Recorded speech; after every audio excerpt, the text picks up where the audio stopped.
So hit that guard pass, smash, controlling that hip. The hand placement now on the hip kind of makes a difference. So I aim to hit my hand right on the belt line, like right above his hips. Because if he tries to attack with his legs, he has to be able to move his hips. If my arm, that ape stomp arm, is too far, then he has room to move his butt, his hip right. But if my hand or my arm is above his hip and behind him, it's a lot harder for him to move him, right? There's less space. Here, it's easy. I'm giving him a hole, though I am stomping. It's not trapping his hips. I have to block his hips. Okay, so now we're here. We're in side control. One of my favorite techniques to hit from here is an armbar. So for the armbar, I attack the far side, though I do have the near side trap, kind of. A lot of people think that I'm going to attack this arm, but I'm not. I just want to give them the illusion that I am by making it super tight. That way they really want to defend this arm. So if they're really defending this arm and are focused on it, because they think I'm going to attack, I'm actually attacking the far side arm. This also gives me the underhook if I don't have it, because my arm is on the other side. And having the underhook is always advantageous when you're in side control, because you can get that armbar, you can get a lot of submissions, or you can move a lot better. So from that side control position, I got a nice knee pinch, knee to elbow pinch. I'm kind of isolating this arm, moving him up, or he may be starting to go that way. That's fine. I'm not really attacking this side. Nice and secure for this side. Punch my underhook in, and I'm going to scoop him up. Underhook, head and arm, or head and shoulder control, now moves to the far side, shaving his face. And you notice my body position, I'm moving away from his head. This will give me a little bit more extension on his arm. Because of the armbar defense, you want to curl your arm a lot, not allowing me to take it. So I'm going to use my body weight as I'm shaving his face to push off, kind of like in a push-up, to extend his arm, making it a little bit more tight. Now my body is in position to start swinging around. So I'm going to pull him up, elbow in. This is not loose, where I'm flying out like that, because he's going to get that arm back.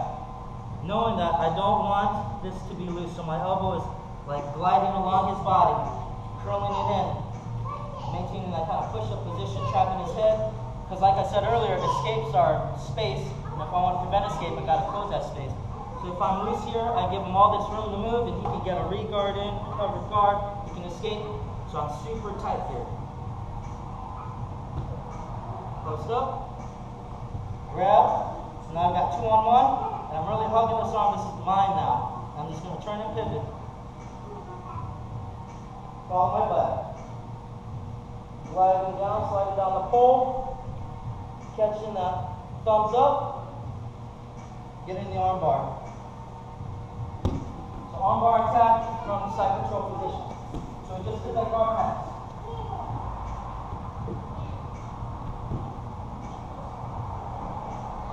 Secure side control, pass the guard, now I'm going to attack. Making me think that I'm going to attack this near side arm by being super tight with it, isolating it. Gonna get that underhook now. Comes through. Underhook and hugging. Making it nice and tight. I don't want him to get his arm back. Extend. Shake his face. Shake his face, extend. As long as you got those two in place, you're good to go. Pivoting. Lifting. Catch. Thumbs up, armbar. A few details about the armbar. I'll let you go over. Side control. Okay, so nice and tight. Getting this armbar. So here, notice that a lot of times when people do armbars, or when you do an armbar, when I do an armbar, we're 90 degrees. But a lot of times I found that it's easy for them to escape from the 90-degree position, so they'll just get to their knees and defend by making me kiss my knees and working pretty much that same guard pass on me now. So when I fall into the armbar, I like to go 45 towards your head, because if you think like anatomically speaking, the shoulder is already rather weak structure, but when it's out here, it's a lot weaker. So you're more isolating the arm here your arm is a lot stronger. So you take a lot of that shoulder power away by going to the 45. Now, when I go to that 45, I'm going towards his head, not towards his body, because we're strong here. But we're not so strong when we're here. So now it's a lot easier to secure this arm bar. 2-on-1 and it's not loose, I'm really grabbing this arm and making it like melting it to my body. When we fall back to do the arm bar, a lot of times people start messing up their groin because they got the opponent's elbow right on it. So, because it's such a sensitive area, we want to use our hips. We want to use our bone, our structure. So when I'm hitting that arm bar, I'm aiming to get my hip against his elbow and using my hip to turn into him and pressing my arm into my hip. Same is true for the other side. So we're going hip, hip. Arm bar check.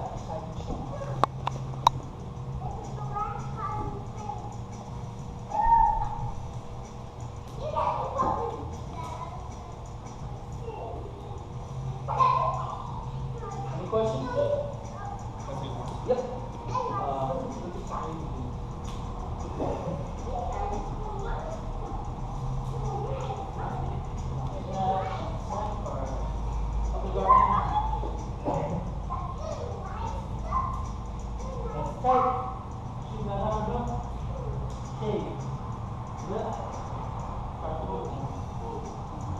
Fall to the 45, 2-on-1. Making sure I have control of his wrist to escape. You're going to want to turn your arm. Knowing the arm bar is thumbs up means you got the arm bar. So anywhere the thumb's not pointing is where I need to go for that arm bar. So a lot of times people try to turn their bodies to escape. So you're really preventing that by grabbing onto the hands so that they can't turn it. So thumbs up. Boom. Attacking with the hip. Leg control is pretty important too, because I'm attacking his arm and I know he's going to want to get that back. Knee pinch is important to prevent the escape. Also, heel to the opponent. It's not loose here, it's not dead, it's very much alive. Putting constant tension on my opponent at all times. Otherwise, they'll get the escape.